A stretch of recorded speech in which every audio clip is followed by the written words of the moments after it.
जय श्री कृष्णा। कैसे हैं आप दोस्तों? आज हम बात करेंगे लग्न सीरीज में अगले लग्न के बारे में, यानी कि मिथुन लग्न के बारे में।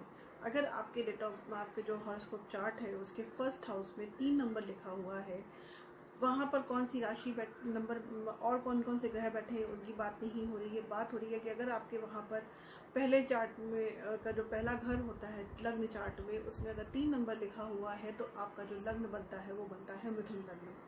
मिथुन लग्न इस लग्न में मृगशिरा के 2 चरण यानी कि तीसरा और चौथा, आद्रा के 4 चरण और पुनर्वसु के 3 चरण आते हैं, यानी कि पहला दूसरा तीसरा चरण आता है। इसका जो रूलिंग प्लैनेट होता है मिथुन लग्न का वो होता है बुध ग्रह, और इसका जो तत्व होता है इस मिथुन राशि का जो होता है वो होता है वायु तत्व की राशि होती है। ये एक द्विस्वभावी लग्न होता है। ये तो थे इसके कुछ बेसिक टेक्निकल पॉइंट्स। अब हम बात करेंगे इसके जो ये मिथुन राशि है ये वेस्ट डायरेक्शन को गवर्न करती है, और अगर देखा जाए तो उसके आराध्य देव बनते हैं इस लग्न में जाकर के गणपति यानी कि गणेश जी। अब हम बात करते हैं कि बेसिक कैरेक्टरिस्टिक्स के बारे में या स्पेसिफिक फीचर्स के बारे में बुध लग्न मिथुन लग्न के बारे में। तो मिथुन लग्न के जो लोग होते हैं ये मीडियम हाइट के भी होते हैं। बाल इनके बहुत ही black and straight and silky hairs होते हैं। इनके जो फीचर्स होते हैं वो बहुत ही शार्प होते हैं। दूसरी चीज़, ये अपनी उम्र से बहुत कम लगते हैं। ये तो इनके कुछ फिजिकल फीचर्स के बारे में था। अब यहाँ पर कोई अगर इसके लग्न में कोई और ग्रह बैठा होगा तो थोड़ा सा इसमें अप एंड डाउन आपको देखने में मिल सकता है। उसके बाद में जो बुध ग्रह होता है ये वाणी का कारक, बुद्धि का कारक होता है। तो ऐसे जो लोग होते हैं इनकी बुद्धि बहुत अच्छी होती है। एक इनका अंदर एक कॉमर्शियल चीज़ भी आप देखने को मिलोगे, क्योंकि बुध जो होता है वाणिज्य का कारक होता है। तो ज़्यादातर ऐसे लोग आपको कम्युनिकेशन के भी बिजनेस करते हुए मिलेंगे, या बिजनेस पर्पज से भी आप इनको देख सकते हो इनके उसको। उसके बाद में ऐसे जो लोग होते हैं बहुत अच्छी प्लानिंग्स होती है। मिथुन लग्न की सबसे खास बात अगर देखा जाए तो उनकी एक खास बात होती है उनकी प्लानिंग, और दूसरा उनका खास बात होता है उनका कम्युनिकेशन स्किल। बहुत ज़्यादा कम्युनिकेशन स्किल इनका अच्छा होता है, क्योंकि ये जो लोग लग्न के जो लोग होते हैं बुध के लग्न के कारण ये दूसरों के मन के भावों को जान सकते हैं, आसानी से जान लेते हैं। तो ये उसको उस तरीके से बात करना शुरू कर देते हैं। इसीलिए कहा जाता है कि जो बुध मिथुन लग्न के लोग होते हैं ये कई भाषाओं के जानकार होते हैं। तो कई भाषाओं के जानकार का आप इसको इस तरीके से भी समझ सकते हो, ये लोगों की मन की भाषा को समझते हैं। ज़रूरी नहीं है हिंदी, इंग्लिश और स्पेनिश है, फ्रेंच है, इस तरह की लैंग्वेजेस के अलावा ये लोगों के मन को आसानी से रीड कर लेते हैं, तो उसको उस हिसाब से भाषा बोलते हैं।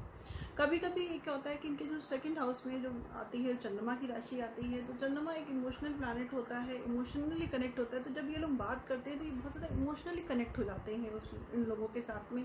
इनको ट्रैवलिंग बहुत पसंद होती है, ये शॉर्ट ट्रैवलिंग करना में बहुत पसंद करते हैं, और ज़्यादातर करना भी करते हुए देखे जा सकते हैं।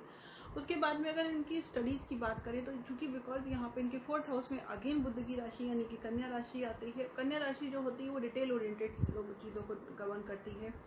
तो ये अपनी पढ़ाई को लेकर के काफ़ी ज़्यादा डिटेल ओरिएंटेड होते हैं। अपनी पढ़ाई को लेकर के 5th हाउस में इनके जो होती है वो आपकी शुक्र की राशि आती है, यानी कि तुला राशि आती है। तो ऐसे जो लोग होते हैं आपको बहुत ही ज़्यादा क्रिएटिव मिलेंगे। सिंगिंग है, डांसिंग है, इस टाइप की चीज़ें ये बहुत ज़्यादा करना पसंद करते हैं।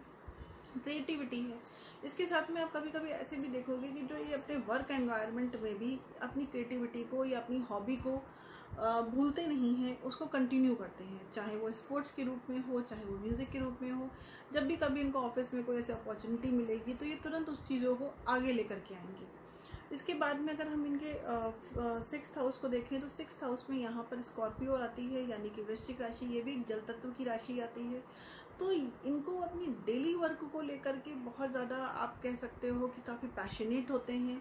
ये अपनी डेली रूटीन को लेकर के और उसको काफ़ी अच्छे से करते हैं। ये अपनी आप देखोगे कि इनको कॉम्पिटिशन्स क्लियर करने में थोड़ा मेहनत ज़रूर करनी पड़ती है, बिकॉज ऑफ पैशन की वजह से ही उसको क्लियर भी कर लेते हैं। इसके बाद में अगर हम इनके 7th हाउस की बात करें तो यहाँ पर गुरु की राशि आती है, धनु राशि आती है। तो ऐसे जो लोगों के पार्टनर्स होते हैं वो बहुत ही ज़्यादा मैच्योर होते हैं। ये अपने पार्टनर में मैच्योरिटी, विजडम, उनकी नॉलेज को ज़्यादा प्रेफर करते हैं, ऑल्दो इनके जो बॉयफ्रेंड्स होते हैं या इनकी जो गर्लफ्रेंड्स होंगी वो बहुत ही खूबसूरत होती हैं, क्योंकि वहाँ पर इनके 5th हाउस को गवर्न करता है इनका शुक्र, बट लेकिन इनका जो 7th हाउस को गवर्न करता है गुरु। तो ऐसे जो लोग होंगे वो अपनी फ्रेंडशिप तो आप उनको देखोगे कि बहुत खूबसूरत और इन सब चीज़ों पे एक होता है कि अट्रैक्ट होकर के करते हैं, लेकिन जब कभी पार्टनर की चूज़ करने की बात आती है तो पार्टनर इनका बहुत ज़्यादा एक सिंपल, सोबर, नॉलेजेबल इंसान होता है, मैच्योर इंसान होता है। एक इनके अंदर चीज़ होता है कि ये चेंजेस और ट्रांसफॉर्मेशन में ये बहुत ज़्यादा टाइम लगा लेते हैं, क्योंकि यहाँ पर इनको जो कहते हैं कि हाउस ऑफ द ट्रांसफॉर्मेशन होता है, वहाँ पर इनके शनि की राशि आती है।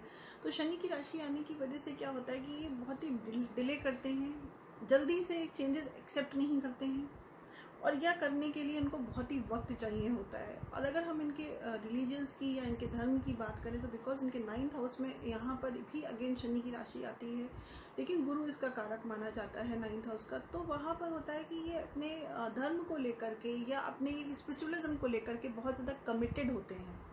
काफ़ी आप उनको देखोगे चैरिटी का वर्क करते हुए देखेंगे, ऐसे लोग दिख जाते हैं। अब अगेन हम इनके 10th हाउस की बात करें तो वहाँ पर मीन राशि आती है, वो फिर से वाटर तत्व की राशि है, यानी कि जल तत्व की राशि है। तो जल तत्व की राशि के आने की वजह से ये क्या करते हैं, ये अपने काम से जल्दी सेटिस्फाइड नहीं हो पाते अपनी चीज़ों को लेकर के। एक तो ये चेंजेस जल्दी बर्दाश्त नहीं कर पाते हैं, दूसरी चीज़ ये अपने काम में बहुत जल्दी शॉर्टकट लेना शुरू कर देते हैं, क्योंकि इनको सक्सेस चाहिए होती है। सक्सेस को लेकर के, क्योंकि अगेन इनके यहाँ पे 6th हाउस में जो डेली वर्क का होता है वहाँ पे जल तत्व की राशि थी, वृश्चिक राशि। तो ये पैशनेट भी हैं, यहाँ पर मीन तत्व भी इनको जल तत्व मिलता है। तो ऐसे लोग चाहते हैं जल्दी से इनको सक्सेस मिले, तो ये उस चक्कर में आपको देखोगे बहुत जल्दी जल्दी अपनी जॉब स्विचेस करते हैं या उसको चाहते हैं कि इनको वहाँ पे सक्सेस मिले। तो इस तरीके से आप मिथुन लग्न को समझ सकते हो। अगर मैं इनके बात करूं तो इनके हाउस ऑफ डिज़ायर को, यानी कि 11th हाउस की अगर हम बात करें तो 11th हाउस की जो बात करने में देखा जाता है तो यहाँ पर इनका जो आती है वो मेष राशि आती है।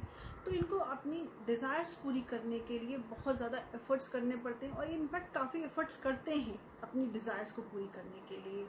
और दूसरी चीज़ अगर देखा जाए तो इनके जो 12th हाउस में होता है वहाँ पे फिर शुक्र की राशि आती है। तो ऐसे लोग अपने ही लग्जरी को, कंफर्ट्स को पे ज़्यादा खर्च करते हैं। ये इससे इनका थोड़ा सा इस चीज़ को भी आप समझ सकते हो। अदरवाइज़ ये जेमिनी लगने के बारे में कुछ बेसिक कैरेक्टरिस्टिक फीचर्स थे। इस पे डिपेंड करता है कि इस लग्न के ऊपर कितने मैलेफिक प्लैनेट इफेक्ट कर रहे हैं या आपके बेनिफिक प्लैनेट इफेक्ट कर रहे हैं, तो उसमें जो रिजल्ट होता है वो चेंज हो सकता है। अगर हम इनके स्टोन्स की बात करें तो पर्टिकुलर इनके लिए पन्ना है, नीलम है एंड हीरा है। ये इनके लिए लकी स्टोन्स होते हैं, इसको ये पहन करके फ़ायदा ले सकते हैं।